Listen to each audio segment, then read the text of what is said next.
Jackson Dart is one step closer to his first start after an abysmal Giants loss. The Jets give us hope for no reason again. Coach Glenn already non-committal about Fields as starter. This is life in the northern New Jersey area. The more things change, the more they stay the same. This is the Week 3 recap show of The Forced Fumble. Follow us on Instagram at The Forced Fumble, on YouTube at The Forced Fumble. Subscribe on Apple or Spotify. I am D-Pro, and I'm joined by only JD on this episode. And that is because Jewbacca is celebrating Rosh Hashanah. But also, it's kind of his fault. He scheduled us on the night that Rosh Hashanah starts. We usually record Sunday nights. We couldn't do that because Jewbacca was going to Giants Chiefs at MetLife, right? So he said, okay, Monday's fine. This morning, Jewbacca texts us, guys, I really screwed this up. We got people coming over tonight for Rosh Hashanah. That's my best Jewbacca. That was terrible.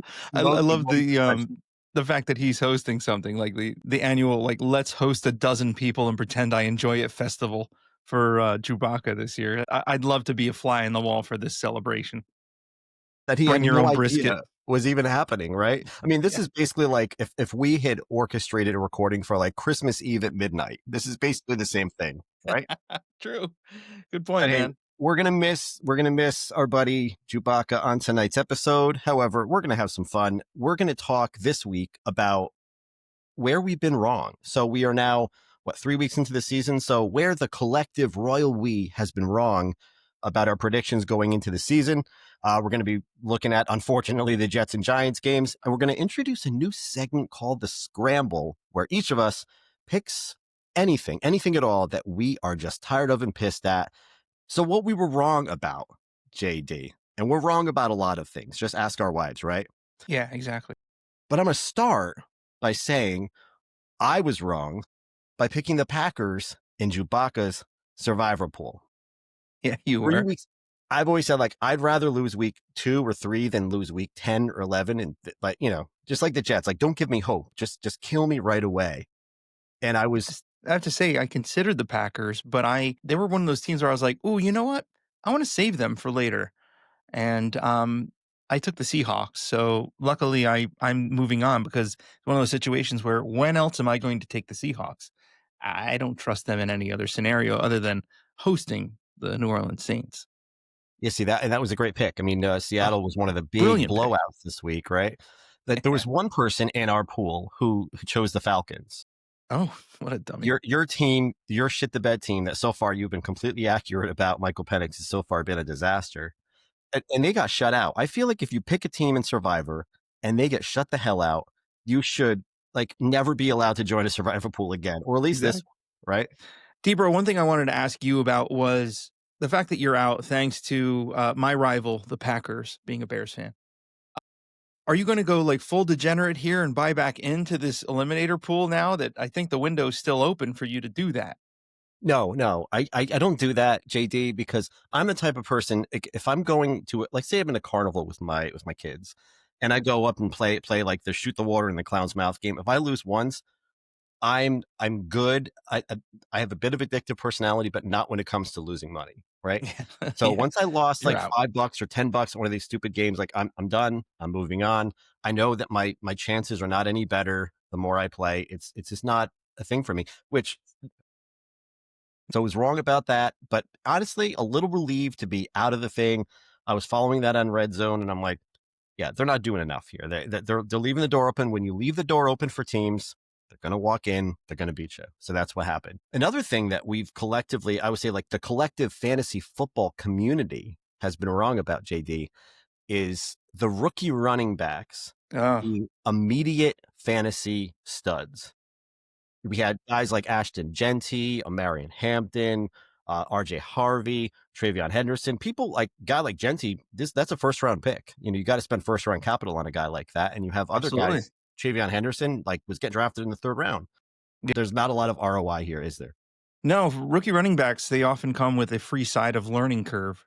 And that means fumbles, benchings, unpredictable touches. As you saw, touches, hubba. As you saw with Caleb Johnson in Pittsburgh, it's just like the dude muffs that kick and then he's completely non grata over there in Pittsburgh for now, and Jalen Warren is the man over there. So, like, they are subject to a very short leash, and I stay away from rookie running backs in fantasy for that reason. You sure I do. mean, if you want consistency, don't draft someone whose biggest accomplishment last year was torching St. Mary's College for the blind. Like, it's not, you're not, you can't expect NFL quality from that person. So Those 3 TDs Ashton Genty had against the School for the Blind, man, those really pop off the stat sheets. really torched them. Yeah, it's if you draft a rookie running back, enjoy your weekly therapy sessions. This is more about you than it is the rookie. I think you did this to yourself, and you got to hold that mirror up in that little thing I love called accountability. Yeah, and you've always been about that, and I learned that from you. I still get attracted to the shiny new toy, as many do. Everybody wants to be first, whereas you are fine being second. You'd rather be late than early, right? I would, because I feel that trusting a rookie running back is akin to putting Jewbacca in charge of your 401k. It is a terrible Or recording decision. your show, one of the 2. Yeah, or scheduling, yes, scheduling your podcast recording. Yes, exactly. But seriously, I think a big reason, Depro, my real quick nerdy philosophy is this, and I'll be super quick. The running backs coming out of college, they're not great on pass protection. So are you going to put your $40 million quarterback's lives in the hands of a rookie who you're not sure if they can pass protect? They're still learning the offense, these rookies, and how things work, right? So that's one thing I look for. Especially Caleb Johnson having to protect now ancient Aaron Rodgers. Yeah, So that was a lot of people were talking Caleb Johnson up, and my first thought was, you think that Rodgers? I just listened to one podcast where it said, okay, he doesn't really trust this guy yet. That's all I need to know, right? precisely. Yeah, precisely. So they're still learning the offense. They're earning the trust of coaches. So therefore, they might not have the greatest of opportunities despite their physical talent and attributes that were the reasons that they were drafted in the first place. But I have to say, you make some interesting choices with your rookie running backs, drafting Jaden Blue. I'm like, what about this fifth round running back going into Dallas as the number 4 guy makes you want to have him on your team? Fair, point taken. It's a little different than taking Ashton Genty in the first round or spending 50, $60 on him at an auction. That's just Opportunity cost, 2 words, right? Exactly. And I refuse to pay that opportunity cost. so. JD, another Yeah. thing that the collective football community has been wrong on is Daniel Jones is a terrible quarterback. Apparently not. Apparently, you just have to leave New York, and then you're at least you're at the very least competent. I mean, this happened with doesn't happen with all of them. It happened with Geno Smith. You know, he left the Jets, and he didn't. I don't think he left in the disastrous fashion that Daniel Jones did. Daniel Jones stayed at the party way too long in New York. Yeah. Uh, and then, of course, Geno went to Seattle and had some success, and now he's a starter in Las Vegas. But Jones is one of the top 5 fantasy quarterback, right? Yeah, he is. He's 3rd in the NFL in passing yards at the moment, passer rating well over 100. He's led that Colts team to a 3-0 hot start right here. But one thing I wanted to point out, the Giants fans are very bitter because they chose part of at least the front office positioning was, okay, we extended Daniel Jones, but didn't extend Saquon Barkley. Then the Daniel Jones experiment failed 1 year later. Now Oh, they have neither, the Giants. they So both they are are, doing pretty damn well, right? yeah, they I sure. saw the SpongeBob meme, and it was like the guy in the office with the 2 guys out, like looking through the office blinds, and Huh? it's Brian Dable in the office looking out through the blinds as Saquon Barkley and Daniel Jones. I mean, good for them, and I think it's kind of cute that so many Giants fans are pissed off at me being a non-Giants fan. It's pretty fun to watch. But Depot, do you almost feel like there's a little bit of a Cinderella thing kind of happening here where midnight is coming for Daniel Jones? Because I think it's inevitable. It's a little bit closer to like Carrie at the prom than Cinderella's ball. Because enjoy it now because it's going to end in blood kind of thing. Yeah, Um, don't get me wrong. I think similar to Geno, right? Like, okay, we discovered that this guy can actually play. He wasn't mhm. just this terrible quarterback. Maybe it was a product of the system and the coaching he was around. Yeah, Yeah, he's got Shane Steichen now. He's got better surroundings. It's in a fresh environment. But by no means do I think that he's going to stay being this great quarter. So few do. I mean, I can't right. name many quarterbacks who had a 3 or 4 or 5 year career being mediocre and then went on to be a superstar. Yeah, indeed. Players tend to be who they are, and he's a streaky player like most quarterbacks are. So I like, yeah, I mean, I honestly don't know what to expect with him going forward, but that midnight, it's a coming. It's coming soon. TikTok. So speaking of Daniel Jones, let's talk a little bit about the Giants. Jewbacca, we don't have the benefit of having his opinion on the game because he was at this game at MetLife, but this was just I feel like every week the Jets and Giants take turns where one of them is in an exhilarating, really super exciting loss, and the other one is an absolute dud. Hmm. So this Giants game, I mean, I honestly fell asleep on it, and I love football, and I absolutely fell asleep on this I game. did too.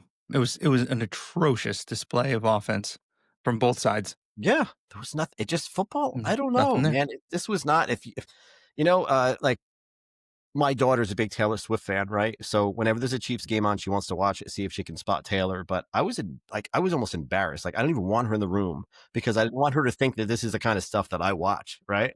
And then Jackson Dart comes in, to much to the delight of the MetLife crowd, whoever the 10 people who are still there, and he hands the ball off to like Hmm. Scatterbo, I think a couple of Yeah. times. And I guess you're trying to, I guess, keep the defense guessing or whatever, but it's certain, and at some point, and that point is coming soon because Dable is going to try to whatever he can to keep his job. Dart's going to start. I wouldn't be surprised if it happens in the next 2-3 weeks. He inclined to agree, but Dable at a press conference today just left that door open for a QB change. I'll just sum it up that way. However, I'm hoping and praying it's Jameis God, can you and imagine? not Dart. Like swerve us all, you mofo.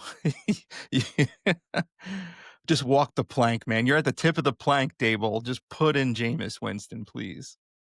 So make us all happy. Jesus, I never even considered that. Crab legs. Yeah, let's do it.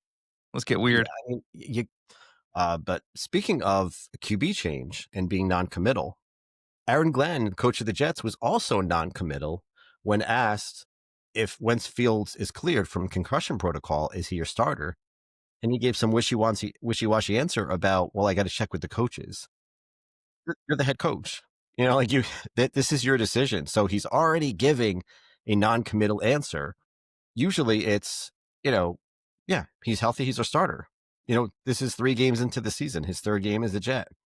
Has he been that bad? He was bad for one game and real good for one game, right? That's So Justin Fields, period. yeah. That's So life with Fields. I don't know. This is going to be kind of going to be the experience with Aaron Glenn. But speaking of the experience, right, JD, and I've told you before, I don't get too upset anymore about Jets games. I don't scream, I don't yell, I don't Mhm. grumble for hours, right? I've gotten to a point where I realize this is going to be a loss. I'm walking away from this, and I'm okay with that, right? When I was a kid, my father, who's a Giants fan, in the 90s, when the Giants, one of the years they weren't too good, he would have a refrain. The Giants would start to lose. He still does this now, and he would just turn off the TV and look at me and say, and it goes off. And the game goes off. And so that's what I've started to do. And that's it. Before I lose my temper, the game goes off. Right, we're going to red zone. Back when we were kids, you could do that. You could walk away from the game. You go to the store, you can go to Home Depot, whatever, Blockbuster Video, and you don't think about the game anymore. It's not in your face. But now you get your phone in your pocket. Yeah, You have good point. constant access to these scores. So what do? You Y peek. You peek a Yeah, little. and you got your friends texting you too as well, That too. Yes, you we're on know, a text chain. We're nonstop comments about the Jets game, always bad stuff. So my son looks at me, miserable.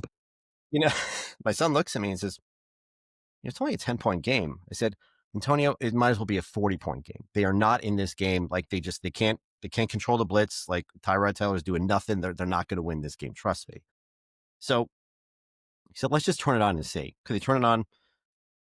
The Bucks line up for the field goal to ice the game, make it a 9-point game with a minute and a half to go. I say, Antonio, like, well, I mean, Will McDonald's our only real option here because as I'm saying the words, JD, Will McDonald jumps up, blocks the damn field goal, runs it back for a touchdown. At Mhm. that point, I am I'm screaming, like, run, motherfucker, run, run. Like, and somebody who was completely out of it, no emotional attachment, right? Completely detached. Now I'm in. Then I see the time on the clock. Baker's got 90 seconds. A good quarterback, he's gonna get down the field. He's gonna get to within field goal range. He said, Antonio, they're still gonna lose, but that was a nice little moment.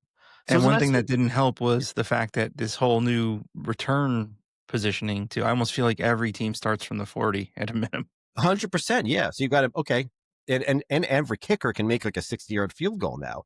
Yeah. It's not like it was 30, 40 years ago. Yeah, you're right. You know what it was? It was like when Will McDonald, when he blocked that kick, ran it back for a touchdown. It was like you had an ex-girlfriend who you were over. You said, "I'm fine. You're over there. I'm done with you." And then they send you a picture, a topless picture. Mm, It's them titties, right? Like, you can't be showing me that. Like, now I'm in. Now I can't be anything but in. And then you take them away. yep. And then you unsend the photo, and then that's it. And I'm left here in despair.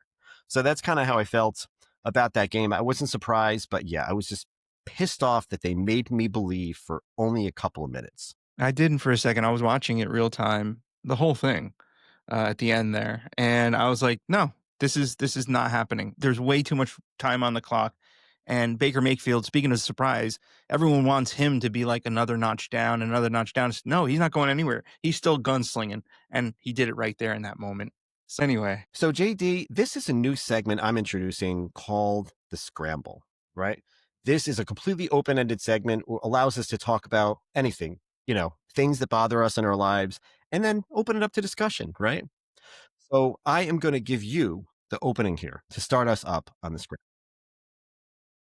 monstrous annoyance for me is when people use "we" when describing or recapping what a team did or highlighting what a team needs. We should have taken Miles Garrett with that pick, or we should have, yeah, like that doesn't work for me, and I'll tell you why.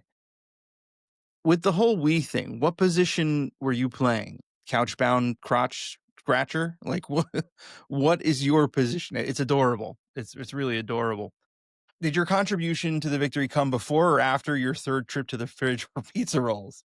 Like, help me understand where you played in to the win here. Or even if, all right, let's just say now, Deep Row, like the team loses. You say, we lost.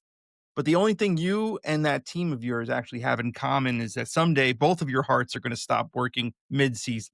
So that's about it. You know what, JD? And I appreciate you bringing this to the table. For a very long time, I had the same pet peeve as you did. Okay. I had the same issue. And I realized little by little, I started to do it. I started to say we when referencing Jets, right? And I think there's a two-parter here. One, you are a fan of a team so long that you feel intrinsically connected to them. Not that you feel like you're part of the team, but you feel like we are one. You Yeah, I feel like get that. one collective unit, right? Um, but also, I tend to only do that when talking about the disparities of the team. Man, we are fucking terrible. We cannot do anything right. It's almost like I want to take on some of the responsibility because I feel bad that the franchise is taking all this responsibility for being so terrible that I want to be like, let's pass this around a little bit. Like, we are terrible. We suck. We will never win a playoff game. But I'm constantly saying, man, we really need a new linebacker, or we really need a new coach. It just intrinsically has happened. I do think it's weird. I do think it sounds a little pretentious, but that's who I am now as a Jets fan. When you say things like that, you almost come off like a coach in post game. We didn't execute in the fourth quarter. If you're I talking, do if you're feel like giving a the coach, example, by the way, but no, completely. no, I'm like a coach. no, they didn't execute in the fourth quarter. You failed to execute renewing your subscription to Nambla. Why are you looking at me when you say that, JD? Just a I'll wait. hunch. But yeah, I mean, the only ring you're ever going to see is donut glaze. That's the only ring that you got How in about your Boston future. cream? And that's all I have to say about the royal we when talking about your favorite team. You're not on it. Sorry. My scramble, JD. People in fantasy football leagues, eliminator pools, pick'em pools, you name it. Stop making the person running the league chase you for your dues. And by the way, and don't act, by the way, like you're doing them a favor by paying the money that we both agreed you would pay me for a league you voluntarily joined. If you can't afford to do it or can't find a way to get the money in my hands, don't join. Mm. I have one guy in my league, JD, you know who I'm talking about. who didn't pay on draft night. It happens. Listen, if you have a certain amount of goodwill built up with me over the years, you don't pay on draft night, it's fine. You don't always pay on draft night, JD, but I trust you. You're going to get it to me. You do. I It's got you. easy. There's 7,000 different ways to get people dues. But this dude texts me and says, "Hey, man, I'm going to be in your town tomorrow. Can you meet me at the mall?" At the mall, I have to now drive my car to where you're going to be to get the dues that you owe me for this league that you joined voluntarily. It feels like this is like narc behavior. Like he's gonna make you open the trunk with the briefcase kind of thing and like meet him in the middle while someone's like got a scope on you. You know, It is. I do think he wants me dead. I do that's think that's what's going to that's happen. a strange arrangement. But I mean, you know what? Just be an adult, pay your dues on time. Stop treating commissioners like some unkempt slob you met at a bar who's lucky you're talking to her. You, my friend, are the unkempt slob. You're lucky to have us. Pay us what you owe us or receive a sternly worded email or text. Or worse, get kicked the fuck out next year, which may happen. I like that, Deeper. I mean, the most suspenseful part of being in these fantasy leagues should be the games themselves. But honestly, for me, the most suspense I get is from waiting to see which of our friends vanish like Jimmy Hoffa when it's time to pay. You know, Yeah. it's ridiculous. It's almost like, you know what it is to me? It's almost like going up to like a bake sale and just eating all the cookies at the table while they're selling them. And then you just, when they ask you to pay up, you got crumbs on your mouth like a slob and you're like, you know, I like you didn't know how can't to talk. pay for this. Yeah. Yeah, exactly. Like it's just such strange behavior to me. I had one guy who won our league. You probably know what I'm talking about, who won our league, but never paid. He never paid. And then like the day after he won, asked like where he can get his money. And I stalled for as long as possible. And I waited till like a couple of weeks after the new year. I'm like, yeah, I'm unavailable to give you your money, you Yeah, jerk. this is not an optional thing like flossing. You agreed to a contract with me to pay for this league. Like, you know, pay up, Yeah. weirdo. And then there's people who legitimately like live paycheck to paycheck and not casting Fine. aspersions on those people. But No, it's all good. if you can't afford, if you truly can't afford it, don't do it. Then you're making me feel bad for taking the money that should be going to your kids. You know, like, come on, be a man, Hogan. But hey, man, this has been fun. I do miss you, Jewbacca. If you're even listening to this, who the hell knows? Give us a follow on YouTube or Instagram, The Force Fumble. Leave us a comment. Tell us you love us. Tell us you don't love us, whatever. Riveting. Let us know how you're feeling at this point in the season. Hopefully better than me as a Jets fan, as I try not to think about all the hours I spent watching those losers instead of bettering myself in any conceivable way. But for JD, this is D-Pro saying see you next time on The Force Fumble.